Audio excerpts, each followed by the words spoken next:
Today we're going to discuss some of the practical topics in motivation, and then get into the stuff on teams. We're slightly behind, but not dramatically. So before I get started, who can tell me what has happened in the economy this past week, last week?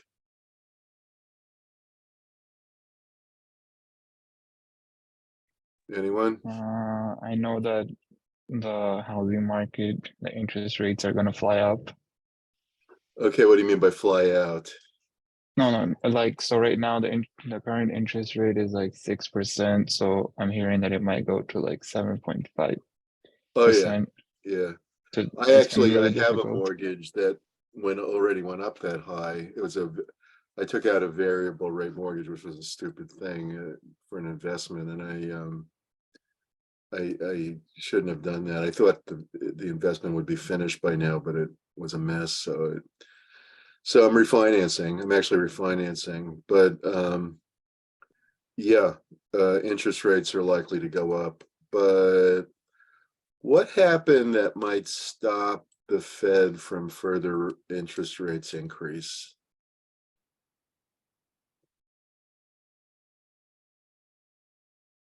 Anyone? Last week? Leon, what do you think?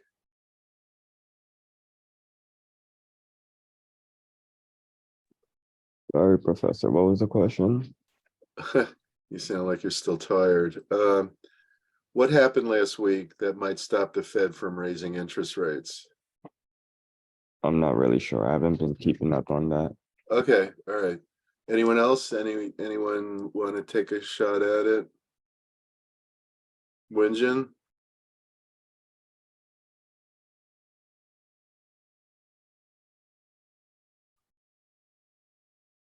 Okay, that's true. Very good, sir.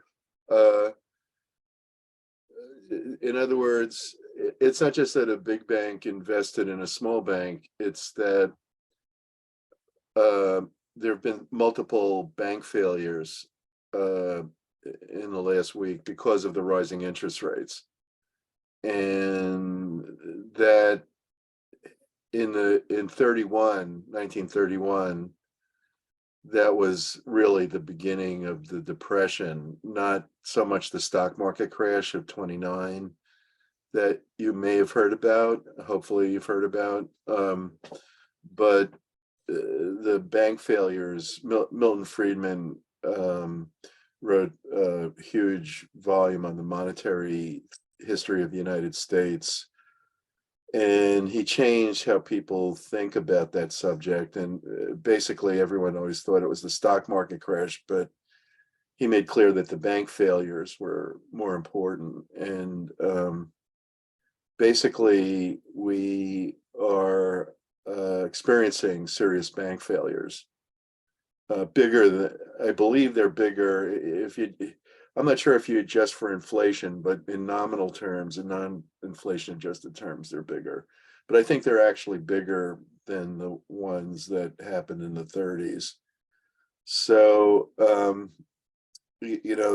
of the big ones I think I mentioned already was Silicon Valley Bank. You should know about that. And last week, Credit Suisse, which has been having trouble for a while, is a very important bank. They came close to folding, and then this UBS, which is also a Swiss bank, bought them for $3 billion to stop them from failing. And the Swiss National Bank had put in some serious money to help them, or done some stuff to help them. So that was averted, and an important regional bank, Republic,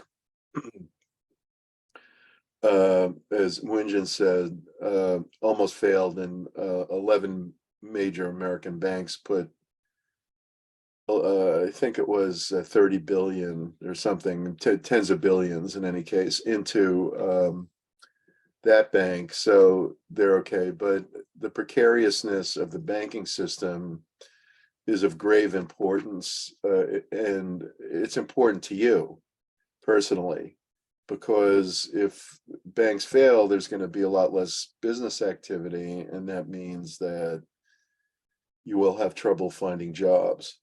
Okay, so how does a bank fail? That's a very good question, Kristen. A bank fails because it doesn't have enough money to give to its depositors. And the way banks work is that when you deposit $1 in a bank, the bank lends out most of that money. All right. So if you deposit $1, the bank will lend out 90 cents. And that's how it pays interest. When in the olden days, banks paid interest. They're coming back to it. For most of your lives, they haven't, because interest rates have been so low that you haven't experienced that. When I was growing up, interest, if you put money in a savings account, I used to have a bank where I grew up in Astoria, Queens, Long Island City Savings Bank, and I used to have a little account, that my parents helped me set up, and I'd put in $1 or $2, and it would get 4% interest.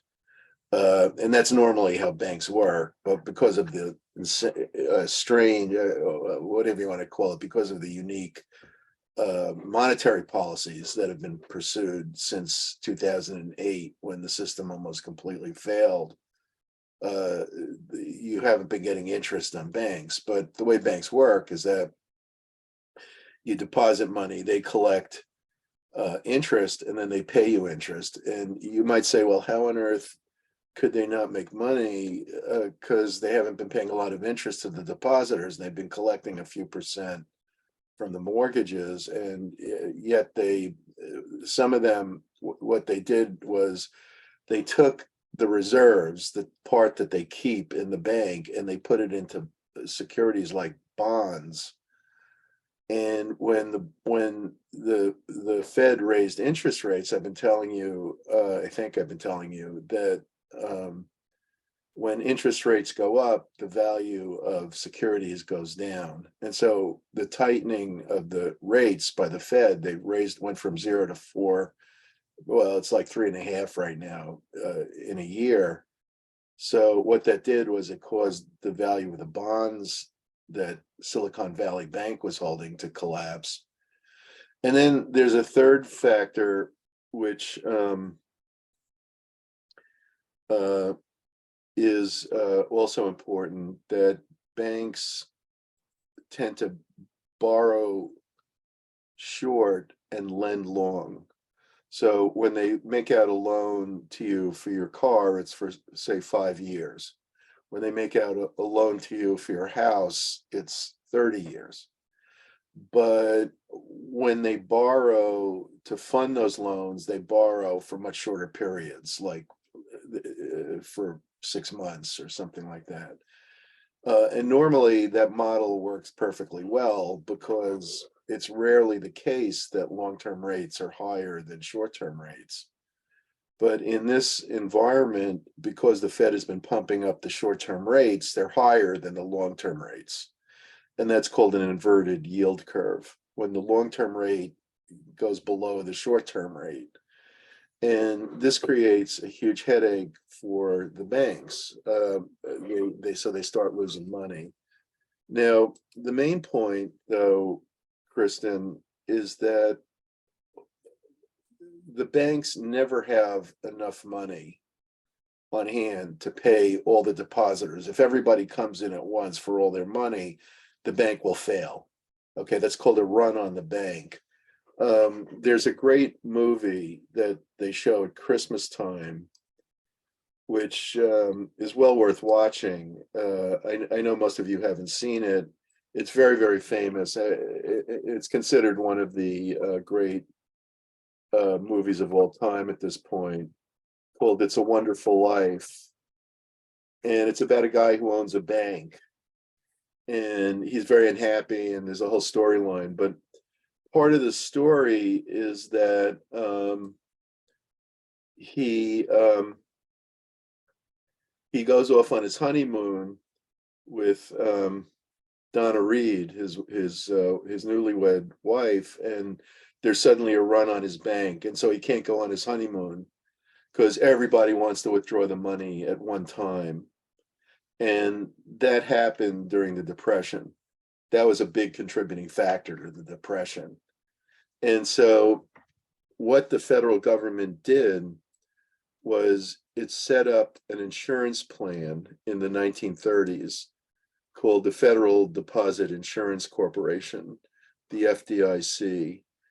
And savings and loans also have a similar thing. I think it's the Home Loan Bank Board or something like that. I'm just checking the name of it. Okay, so that's called the FSLIC. So the one for commercial banks, like if you go to Chase, it's the FDIC, Federal Deposit Insurance Corp. And if you go to the savings and loans, like XYZ Savings Bank, like when I was a kid, I went to Long Island City Savings Bank. That would be the FSLIC, but they both serve the same function. And that is, if a bank fails, the insurance pays the depositors. And so the people who deposited in the Silicon Valley Bank received restitution from the government up to the $250,000 limit. If you're married, it's $500,000. So basically, one for each spouse. So basically, most people don't have bank accounts of that magnitude. So for most people, it's not an issue, and there's no reason to be afraid that you're going to lose your life savings in a savings account or a checking account.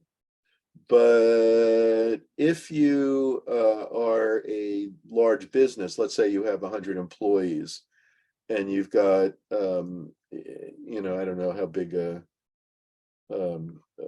payroll that would be. Let's say it's $1 million a month. So the part that you deposit your payroll and then the bank fails, you're technically not insured for that. Now, what the federal government did, I didn't study the details, so I can't say whether it was the Treasury or the Fed, but somebody bailed out the depositors at Silicon Valley. So everybody was made whole because the government chose. So your taxes went into their saving them. And the trouble with that is, if more banks fail, it won't be possible to make everyone whole. But I think what the reason, and I'm not a fan of the way the banking system operates. I don't really agree with it, and I could spend a whole class talking about why. But I don't really believe in fractional reserve banking. I don't think it's a wise institution, and it's prone to failure. It always has been, and they set up all these safeguards. And the thing is, though, once you've instituted fractional reserve banking, which has been the choice of our government to allow it and to encourage it, once you've established it, you have to support it. They don't function on their own. Banks are not truly free market institutions. They would not exist in their current form in a laissez-faire free market economy. So that said, so I think, though, that well, what I said isn't totally true, because I mean, we did have fractional reserve banking in the free market period, but the thing was, people knew they were prone to failure, and so smart people, anyone who had any kind of real money, would be careful about where they put their money, and some were managed wisely and some weren't. It's like investing in a stock, putting your money in the bank, and that's how you should think of it.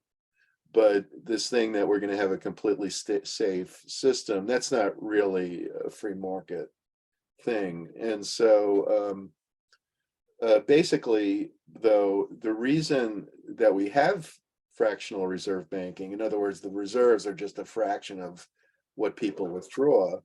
The reason we have that system is that it stimulates business activity dramatically.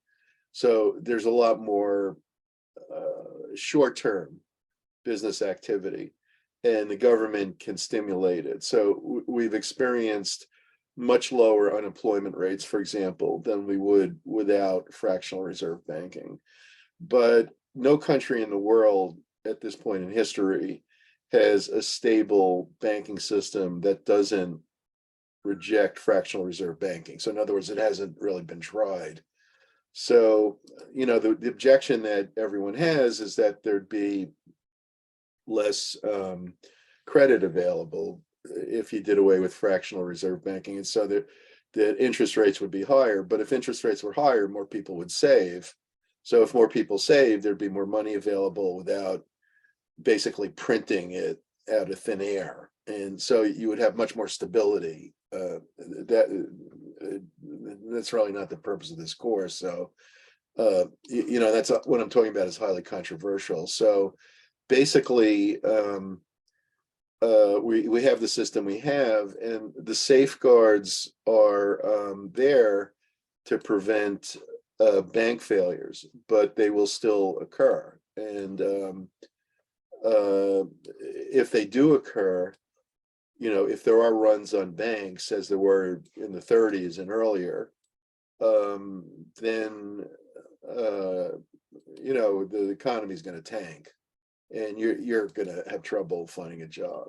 All right, so sorry to be depressing, but that's the case. All right, so anyway, getting back to our material for today, the a number of important points from the last two classes. We talked about the old motivation theories. I think I mentioned McClelland's need theory, which says that certain needs motivate behavior. We talked about the hierarchy of needs. Then I talked about some content-based theories, such as cognitive evaluation theory and self-concordance theory. Self-concordance theory being that people who pursue work goals that align with their interests and values are more satisfied with their jobs. I talked about regulatory focus theory, which said that people differ in how they regulate their thoughts. People can be focused on promotions, for example, or goals, or they could be focused on preventing losses. I think I also mentioned job engagement theory, which says that engagement is the investment of employees' emotional energy into jobs, and people should be encouraged to become involved, and that engagement results in part from personality traits such as positive affectivity and proactive personality. I also talked about context-based theories, and these include reinforcement theory or behaviorism. I also talked about social learning theory, and as well, there are process-based theories. I think I mentioned expectancy theory, which just says that motivation is the interaction of your valence for an award, a reward, your expectancy that effort will lead to performance, and your expectancy that performance will lead to a given outcome. And the multiplication of those three results in motivation.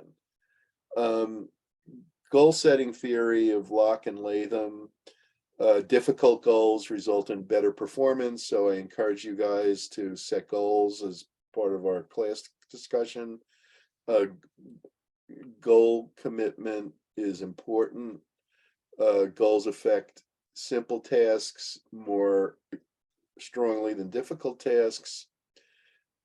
Feedback leads to higher performance. Mastery goals, where you focus on accomplishing things, outperforms goals where your goal is to avoid pain or some failure. So basically, goals work. Self-efficacy theory holds that individuals' beliefs of being capable of performing a task will increase their performance, and self-efficacy is associated with high confidence. So people with high self-efficacy are more likely to be successful. And so whatever we can do to boost your self-efficacy is probably a good thing. Belief in oneself results in better performance, self-fulfilling prophecy.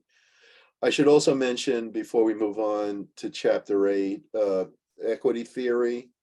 Equity theory is a very important idea, and it just says that people will perform better if you treat them fairly. So there's a ratio of outcome to input. Ratio of outcome to input. The input is your work, the outcome is your pay raise. So it should be for, if you take two people, person P, a person, and person O, other person, it should be that your raise, the ratio of your outcome to your friend's outcome should be proportionate to the input.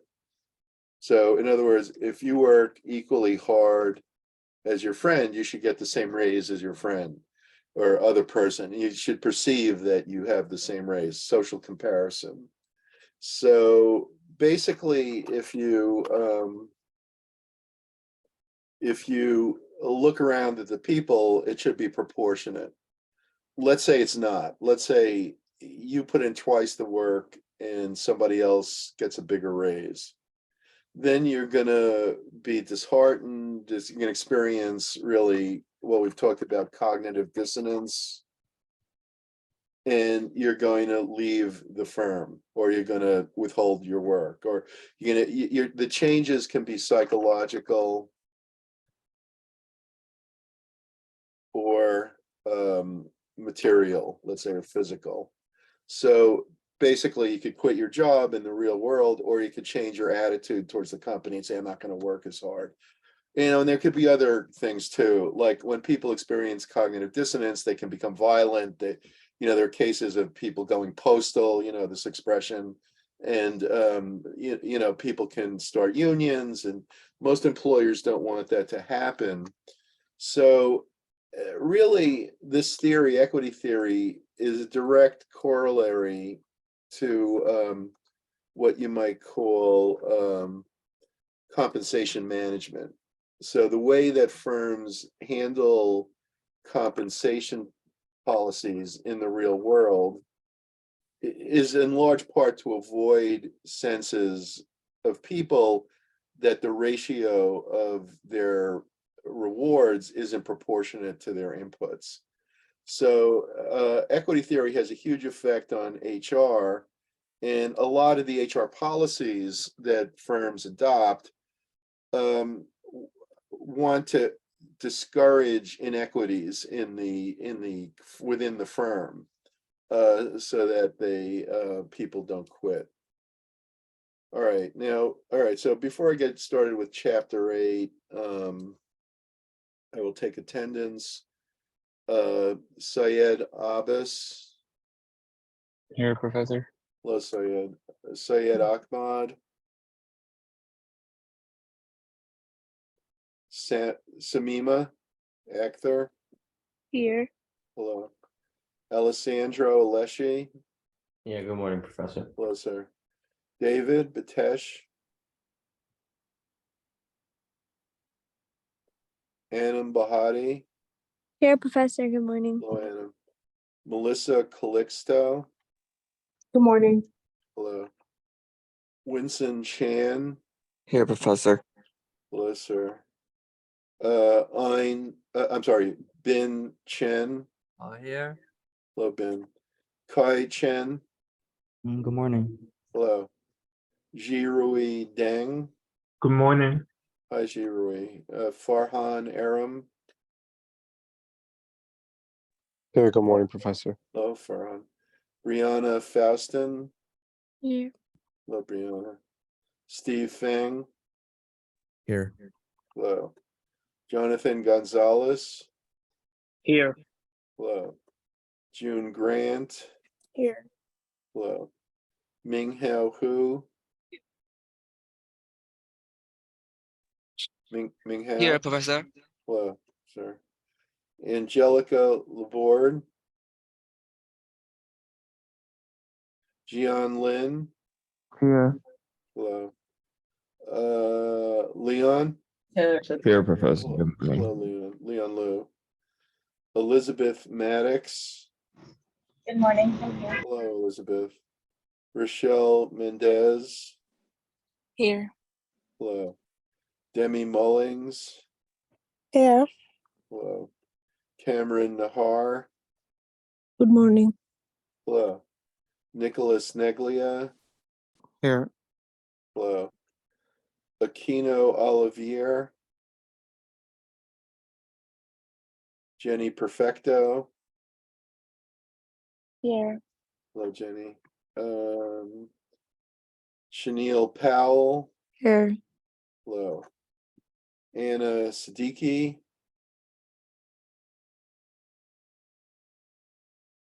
Winjin. Winjin? He was just here. Okay, my mic not working, get it. Jaron Walls. Jaron? I'm here. Hello, Jaron. Yiwen Wu. Yiwen. Kristen Yip. Just asked a question. Hi. Hi, Good Kristen. morning, Professor. Morning. Anita Zhao. Here. Hello. And Jinran Mei. All right, I'm gonna call the people that didn't answer the first time. Syed Ahmad, David Batesh, Angelica Laborde, Kino Olivier, Anna Siddiqui, and Yiwen Wu. Okay, so moving on.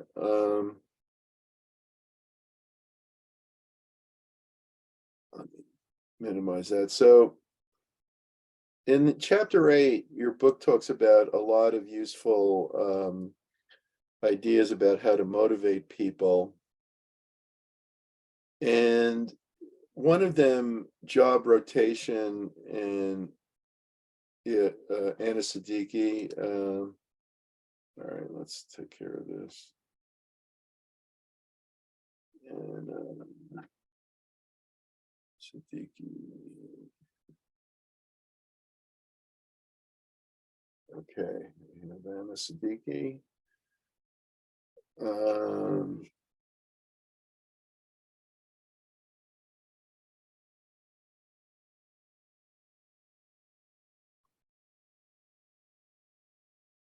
Okay. All right. So basically, job rotation is the idea that you move people around the company. So usually it's hard to get an entry-level job that rotates you around the company, but they do exist. It used to be more common, I think, when companies were bigger and had more slack. So basically, the idea of job rotation is that you get exposed to several different jobs within the company, and then you pick one that fits, or they pick one for you. And basically, this hopefully will encourage better congruence, better fit. And so employees will be motivated to stay with a firm for the long haul. Relational job design is related to self-determination theory. It shifts the spotlight from the employee to those whose lives are affected by the job. And it says that employees will be motivated by the interests of the customers, the clients, and the employees. So in other words, the idea of relational job design is to put workers in touch with the people who benefit from what you do. And this is a fundamental concept of the job characteristics model, which it's part of the job character. In other words, Hackman and Oldham advocated doing this because they saw results from this. So in other words, if you're even just shown pictures of the beneficiaries of what you're doing, for instance, if you're building a car and you're shown pictures of people who've driven the cars you've built that have had joy from your car, that you will be motivated more to build a better car. So in the job characteristics model, which is a broader model than that, what Hackman and Oldham argued, and this is like a very, very well-known idea that has been tried a great deal and it's succeeded, and it's a big part of management, is that, so this is called the job characteristics model. And the job characteristics model says that, and it builds on Hertzberg, so when I was talking about Hertzberg 2 classes ago, and his 2-factor theory, and that some jobs are motivating because they fulfill your self-actualization needs, your higher order needs, and other jobs are demotivating because they don't pay adequately. So pay is a demotivator, and fulfilling work and challenging work is a motivator, according to Hertzberg. And they don't disagree with that, and they build on this. So they basically say that there's certain core job dimensions that are a little more general than what Hertzberg said. And these core job dimensions result in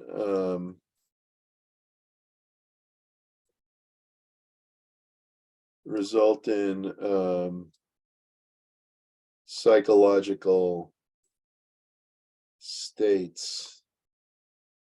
And I think this one is better. I have to learn how to do this. So in any case, the core job dimensions, I'm not getting it, but anyway, it's supposed to be an arrow here. I'm trying to figure out how to do that. Result in psychological states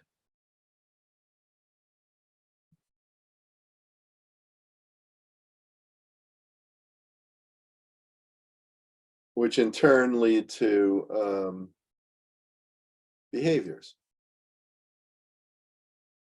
So, all right, so basically, the core job dimensions, according to Hackman and Oldham, are first of all skill variety. So you work on a lot of stuff. You have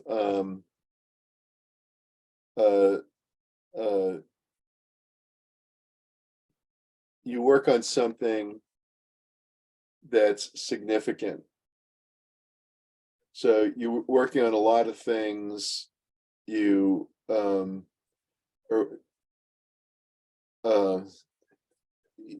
you're basically doing something that's meaningful to you, and you work on the whole task. So the idea is, like, if you're working in a car plant, instead of working on an assembly line, what you do is you build a whole car. So your skills are challenged because you're doing all different aspects of building a car, and the task has more significance because you see the product of your work, and you working on a whole car. So the task has identity. You're not just putting in a component. And then you get feedback from your work, which I was just talking about, with the relational job design, and seeing pictures of the people who experience your work and so on. And this is directly related to that. And then you have autonomy, that you have choice about what you do. And Hackman and Oldham argue that these core job dimensions affect your psyche, affect your mind. And so you have like stuff like experienced meaningfulness, sense of responsibility from the autonomy, sense of responsibility, and knowledge of results. All right, and in turn, these psychological states affect behaviors such as turnover, quitting, absenteeism, commitment to the work, and possibly productivity, but it's not as well documented that there's a gain if you restructure the job. They hypothesize there would be. Most of the behaviors do occur. So where this was pioneered was in the Swedish car companies in the 1960s. Sweden at that time had a more socialistic economy than they have now. Someone in my other class said they thought that Sweden is a socialist country. It's not a socialist country. It never was, but it had a lot of income redistribution, more so than we ever did. And the way they do it is with high taxes and regulations. So they have private companies, and most Swedes work for private corporations, and some of them are very competitive global corporations. They, the Swedes compete internationally. My wife, I told my wife, who spent most of her life in Germany, that the student thought that Sweden was a socialist country, and she said they don't know what H&M does, the clothing store, which is Swedish. And she said they pay the Indians in Bangladesh, they pay them like 5 cents an hour. They completely screw them and like profit immensely. They're a business. It's just like anything else. That saying that they're socialist is absurd. And the company that left Sweden, that was their most successful company, and it shows the problems of high taxes and the kind of economy Sweden had, is IKEA, which the founder of IKEA, I always forget his name, he was worth something like 60 billion, and Ingvar Kamprad, he's dead. He died a number of years ago. He was worth like $60 billion, and he left Sweden because he hated the taxes, so he moved to Switzerland. And that's the problem with high taxes, is that the people you take, it sounds good to the voters. Oh yeah, tax the rich, it's good, but the rich may not agree with that. So if the rich don't like it, what do? They move their company to another country, and this is easily accomplished. So he simply moved to Switzerland and spent his life in Switzerland, and the IKEA added to the Swiss economy instead of the Swedish economy. So basically, Sweden went through a recession in the 90s, and they weren't competing, and they heavily deregulated their economy. And so at this point in history, many of their reforms have taken them closer to free market status, and people who rate how free economies are, and there are a number of them, the Heritage Foundation, Cato Institute, the Fraser Foundation, they rate the Scandinavian countries around the same level of freedom that we have economically. In the last Heritage Foundation ranking, they came out actually somewhat more free, as did Denmark. So in other words, people who are spending time thinking about this conclude that the Scandinavian countries actually have more free market and less socialism than America does. And you might say, well, why is it that it works better there? And it does.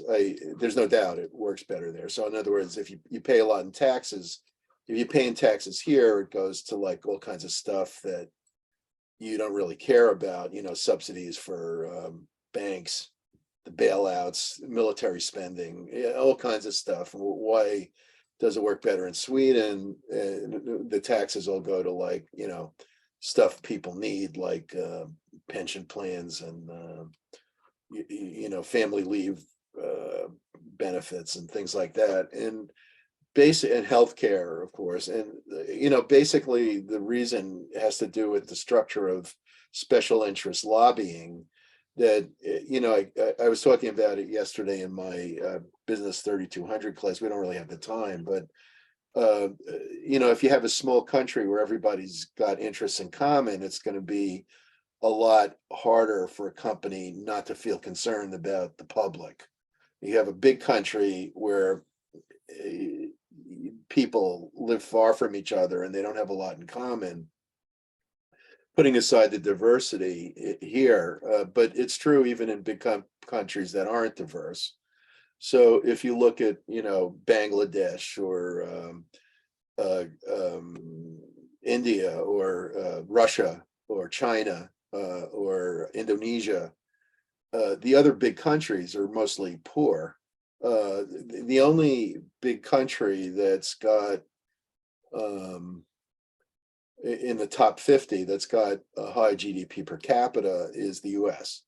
And the US is known as the United States, states being small entities, and a lot of the governance in America is at the state level, which gives the country a quality that it's in part a series of small countries. We've been getting away from that, which in my opinion is very unfortunate. But basically, the bigger, the assumption that you're going to be more efficient if you're bigger is completely incorrect. If you look at the listing of GDP per capita, and you can easily, I could show it to you in a minute. You just get on the web. The CIA does a ranking, and the World Bank, and all kinds of other things. And no matter how you rank it, the small countries are much more successful than the big countries financially. So this thing, we should centralize things to make them more efficient. It doesn't work. It has the reverse effect. So basically, then the Swedish car companies experimented. They were having trouble in the 60s with motivating people because of the socialism, and they adopted the job characteristics model, and it worked very well. So US companies have also taken it to heart, and job redesign has been done in all kinds of places, and it works well.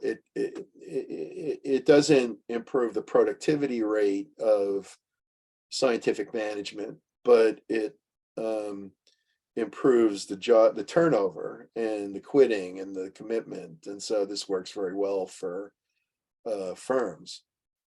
All right, now moving into some other alternative work arrangements, and then we'll go into today's material. You all know that the economy has been moving into a gig economy mode. Employment relationships are much more flexible than they were. Companies increasingly support telecommuting, and I read a statistic that 46% of Generation Z wants to work remotely. McKinsey found that most industries could change to telecommuting without productive loss, or at least 29% of the time telecommuting would not cause productive loss. So if you spend 29% of your time at home, it doesn't really affect productivity. In 2018, before the pandemic, 46.5% of people with bachelor's degrees work from home some of the time. Obviously, this has increased. The question is, does this result in distraction? I think it results in overeating. I know I worked at home all my life, and it does result in overeating. It results in getting distracted a little bit. Is there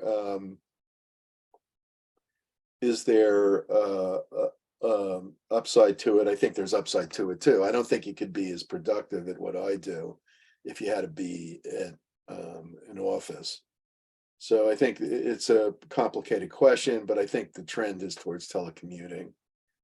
The idea of employee involvement is that employees are encouraged to participate in coming up with productivity ideas, giving input to it, and this increases commitment. So things like participative management, participative decision-making can be informal or formal processes of sharing decisions with employees.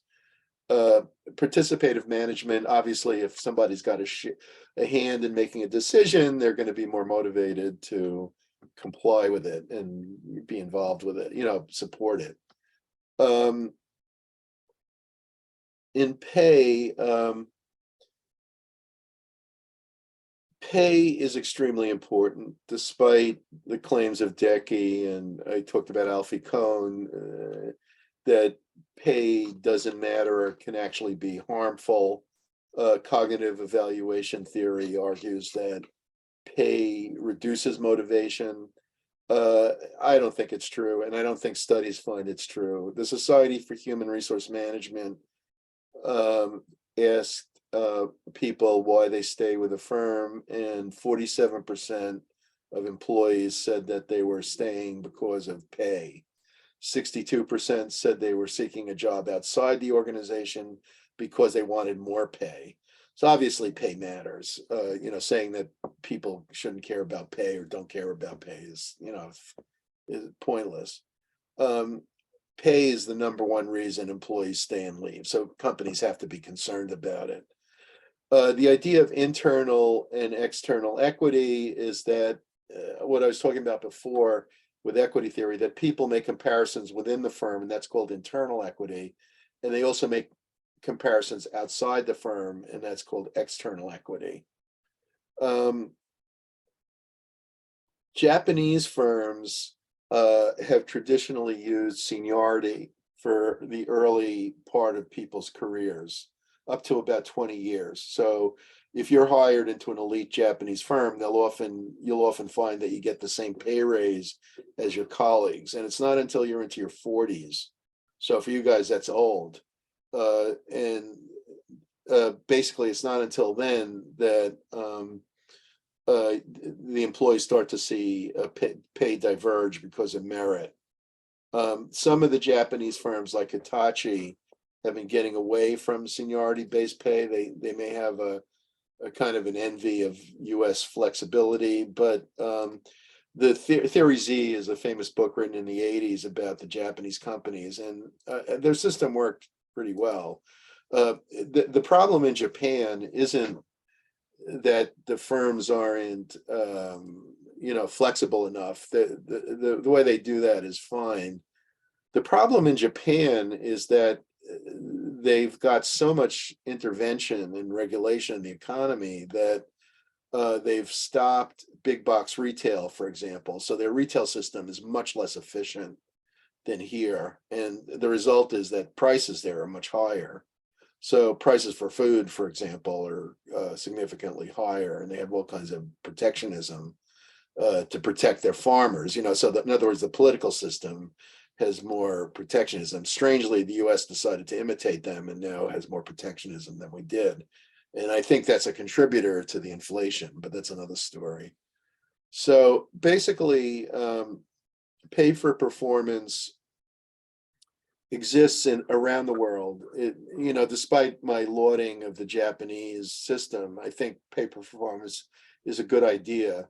And globally, about 85% of firms use some form of pay for performance. Often it'll be an organization-based system, or it could be unit level, and that's called gain sharing. If you have the whole unit rewarded, and then everyone gets a bonus based on unit performance. Most firms require pay secrecy, so people are discouraged from making the kind of comparisons I talked about with equity theory. In other words, they want to discourage people from comparing their pay, but people do anyway. So I don't know if that really matters. My pay is public knowledge. It's the pay of state employees is posted online, so you can actually find it.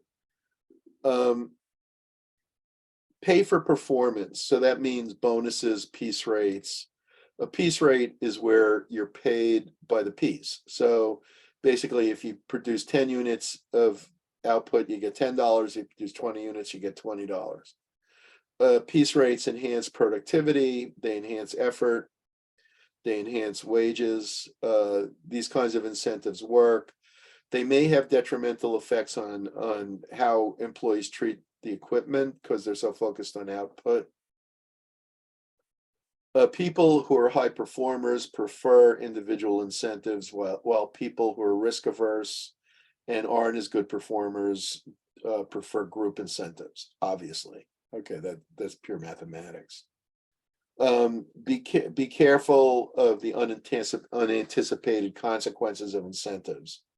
I could go into a lot of stories about this. The Soviet Union in the days of communism used incentives heavily. People think that there were no incentives. There were incentives, but what they didn't have was price. And so the incentives had a lot of trouble motivating people to do things optimally. If you incent one portion of something, people will do that one thing. So, they would tell factory managers, if you double your output, we'll give you a bonus. And so the shoe factory would produce all left shoes because it doubled the speed. So they would produce twice as many shoes, but they were all left shoes. So, basically it would have all kinds of unintended effects. And this is true in our economy as well. You have to be very careful. You tell a salesperson, focus on new sales, they're not going to, so if you say, I'm going to pay you a commission if you make new sales, but I'm not going to pay you commission if you service your existing accounts, they're not going to service the existing accounts. They're going to focus on new sales. And so you have to be very careful about how you frame incentives. Deming, in fact, I think I'll show you a Deming piece before we finish with this. Deming says you shouldn't use merit pay, which is individual raises. He doesn't like individual incentives. He believes in group incentives and seniority-based pay. And Deming was the founder, he's the creator of Total Quality Management, which had huge beneficial effects on the Japanese economy.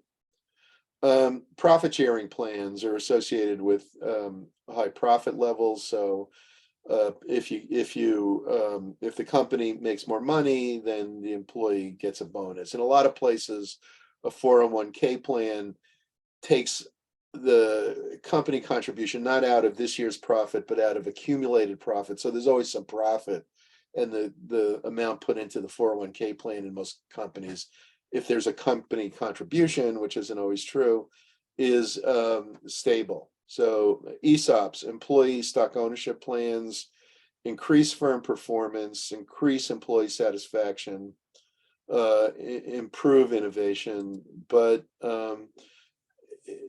basically a big problem with employee stock ownership plans and any kind of employee stock ownership occurs when the firm substitutes its own stock for a pension plan. You can't retire unless you're an owner. You can't assume you're going to retire on the ownership of somebody else's company. It's very, very risky. I know people like Charlie Munger, Warren Buffett's partner, says he only has two stocks, Berkshire Hathaway and Costco. The thing is, though, that Berkshire Hathaway owns thousands of stocks, and he's the one that picks them. So basically, he owns two stocks, but one of the stocks is his retirement fund, basically. I'm not saying people don't do that. There are a lot of people who found a company and most of their wealth is in that one company, but even they will diversify. So basically, diversification is important. And that's what happened in the Enron collapse, was that a lot of the employees were encouraged to put their money into the stock ownership plan, and the company went bankrupt and they lost everything. So you have to be really careful about that. Overall, incentives increase motivation. And so basically, the Alfie Kohn claim is wrong. But effectiveness depends on multiple considerations. So you can affect employee motivation through compensation. A couple of final points about benefits. They haven't been used well to motivate people. They're 1/3 of total compensation. For a lot of people, they're very important. Medical insurance obviously plays a high role. Employee recognition awards improve motivation. But and finally, flexible benefits is just the idea that a company will give choice as to the benefits. So you give people the choice among several medical plans, and if they pick a more expensive one, that comes out of other benefits. They're costly to administer, these plans, but they do work. Okay, so moving on, let's talk about groups a little bit. Groups are, so I'm getting into chapters 9 and 10 at this point. And I believe tonight you have the discussion board due on Disney. No, on, I'm sorry, on the aircraft brake scandal. So please remember to do that. And I think one of the points in the aircraft brake scandal is that the whole culture of the firm was corrupt, and the individual employees who wanted to do the right thing simply got killed. Okay, they ended up getting fired. B.F. Goodrich apparently had a culture that was highly political, and this young guy, Kermit Vanderveer, and his boss and his colleagues, a couple of them wanted to do the right thing, and yet the culture forced the political decision to go ahead with a faulty brake, which was basically criminal. But in the end, the ones who protested left the company, and the ones who did the wrong thing got promoted. And this is not unusual. All right, so I think the aircraft brake scandal is like a very powerful case. First of all, because it's real, and it got some publicity. It appeared in Harper's Magazine in 1971. But when you read it, you see a lot of the same things that went on at Enron, that went on at FTX, that these are eternal processes. So I think this is a very useful case, and one that will stick with you. You won't forget it. I never forgot it. I first did it when I was teaching at NYU in the business ethics class there. I think the year was 97. So I've known about this case for a long time, and it's a great case. It's one of the best cases. All right, so groups. a group is two or more individuals, and they're interacting and interdependent, and they come together to achieve objectives. So a group is not just as a group of people who have nothing to do with each other. They have to be interacting and independent, and they have some objectives in common. So if you get on the subway and you're in a subway car with 30 other people, they are not a group. Okay. All groups have certain properties, and these are, when you talk about group dynamics, these are all important: roles, norms, statuses, size, dynamics, cohesion. They all have these things. So in other words, people have norms, standards of behavior or norms. They have roles. Everybody's got a role. I'm the leader, I'm the follower, I'm the group comedian, I'm the group expert, I'm the group disruptor, whatever it might be. There are different statuses in groups. So somebody's the leader, somebody's a follower, somebody's a supporter. The size is very important and will affect significantly how it performs. A group of 5 people is going to perform differently from a group of 500 people.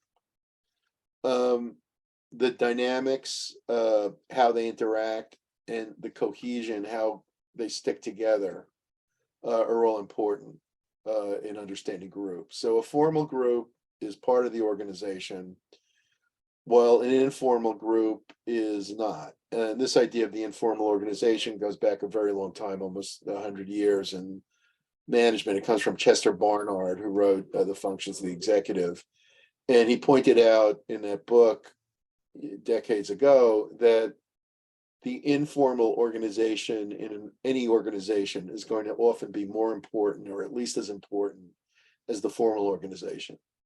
So you have departments that chain you to a boss, and you've got the organization structure, the pyramid, but you also have relationships with other people around the company and alliances, and these kinds of informal alliances are often going to be more important than the formal group. Formal group being part of the organizational structure. Social identity theory suggests why individuals consider themselves part of groups. Your self-esteem gets tied to a group. So you're part of the aircraft brake department, and you feel like, if I can't get self-esteem out of building a brake, I'm not going to be part of it. So you identify with the group, and excellence and self-esteem become tied to the group. And so you want to achieve. You're a student at Brooklyn College, and so you know that excellence at Brooklyn College is important because it makes you proud that you're part of Brooklyn College. We connect with others in part because of our roles. And so part of the way groups form is through relational identification. So we have certain roles, and then we work with other people who have complementary roles. We also connect with the larger organization through organizational identification. And an important concept is in groups versus out groups. So basically, insider groups are going to be people who are insiders are going to be favored, and discrimination can easily result. So you got to be careful with in groups versus out groups, but these almost always exist. Some people are insiders. I once heard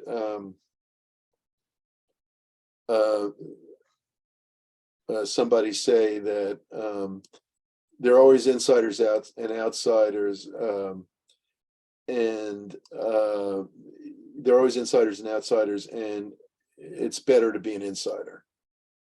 Okay, and I would say that's true. Okay, so basically one model of how groups perform is called the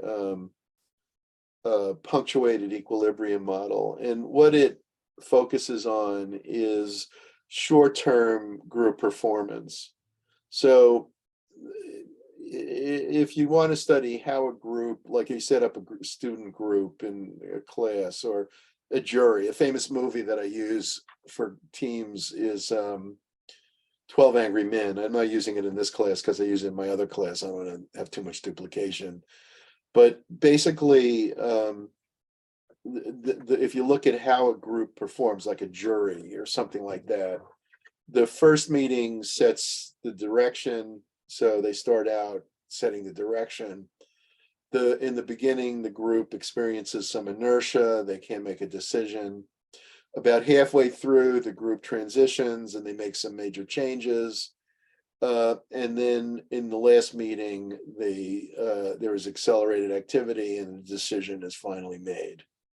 So basically, they call that punctuated equilibriums because there's a discontinuity right in the middle and then at the end.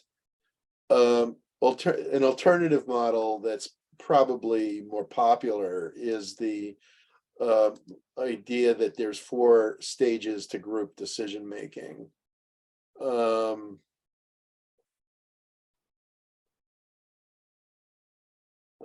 fiddling with this thing, this Zoom thing. So the 4 stages in the alternative model: forming, storming, norming,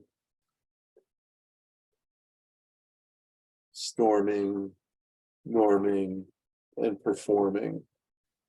And basically, these 4 stages are not unlike the punctuated equilibrium. So in the earlier period, the beginning period, people get to know each other, they exchange ideas, they talk about what possibly they could accomplish. There's some debate, they get into a debate who's going to be the leader, what the norms are going to be, norms being standards of behavior. I've said norms equal standards of behavior, and rules to which people conform, or say members conform. In performing, so you establish the norms and then you perform the task. Okay, so that's an alternative model: forming, storming, norming, and performing. All people have roles. People perceive their roles as how you act in a situation. Like the way I teach is because I perceive that I have to teach you the material. I have to focus on some hardcore material that is in the textbook. And I'm increasingly wondering whether this role is not appropriate anymore. And part of the reason is I detect a lot of the students don't really like the textbook material. And more importantly, I'm not really sure how, well, I won't say it's not important. I think the textbook material is useful, but I'm not sure whether there's not other material I could do that's more valuable. And so I'm thinking a lot about whether I should change my role. And so basically people have a view of how they're supposed to act in a situation. Part of my view is that I should teach a standard course with a textbook. And part of that, again, is relational, getting back to that we form groups based on relational identification, that we connect with others because of this. And the students have, through the years, tended to prefer a more structured course. And so I play the game, basically. But I took, my wife is a coach professionally, and she moved here from Germany, and she's setting up her business. Part of she has to learn English, among other things. And basically, she's a big fan of Tony Robbins and Sam Ovens and other people. And I've been watching these sources online. And I just spent a few days with the Tony Robbins seminar, and I was very impressed. I have to say, the material is quite good. Some of it I teach you, I already do, but not all. And I'm thinking maybe I should, become more of that. More of like just focusing on what people need and less on what the standard intellectual framework is. But you have to understand in a university.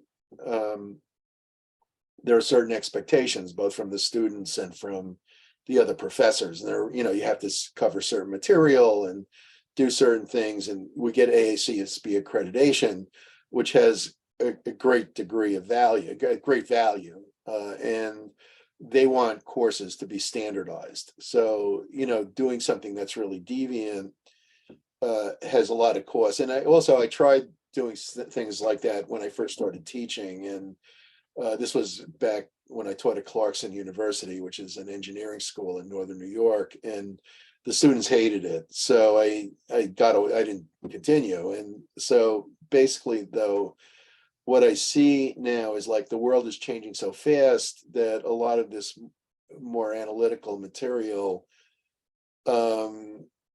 it's not that it's not useful or going to be out of date. I think a lot of it will always be true, but I think there are a lot of challenges you have that are more urgent that need to be addressed, such as like finding ways to make a living that need to be thought about. But anyway, all I'm saying in this context is that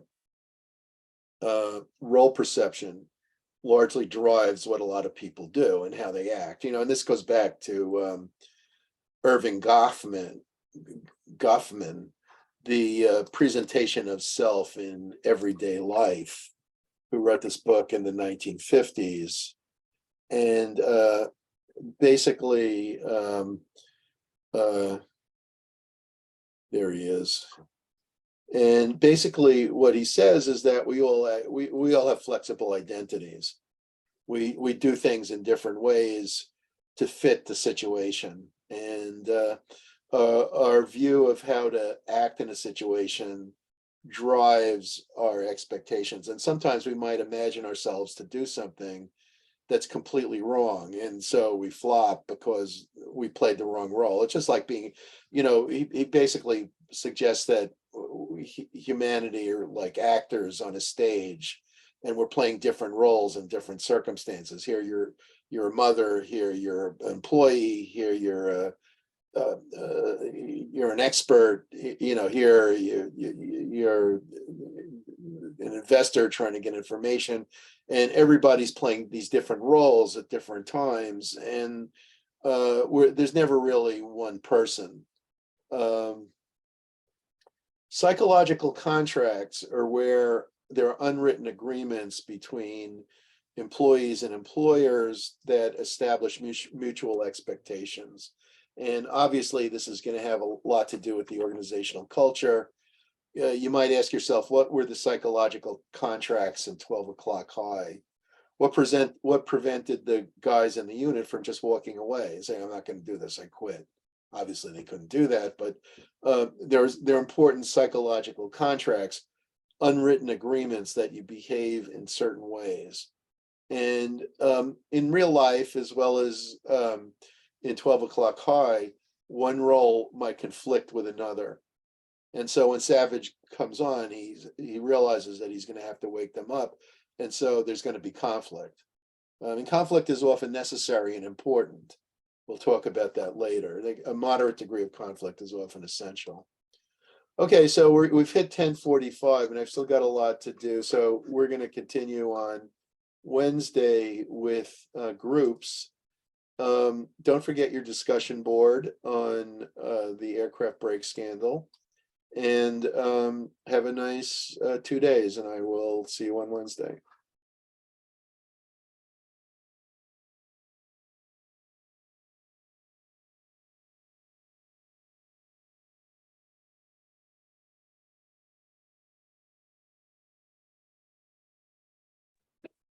Thanks, Professor. Bye. Take care, Kristen. Did you have a question? Or?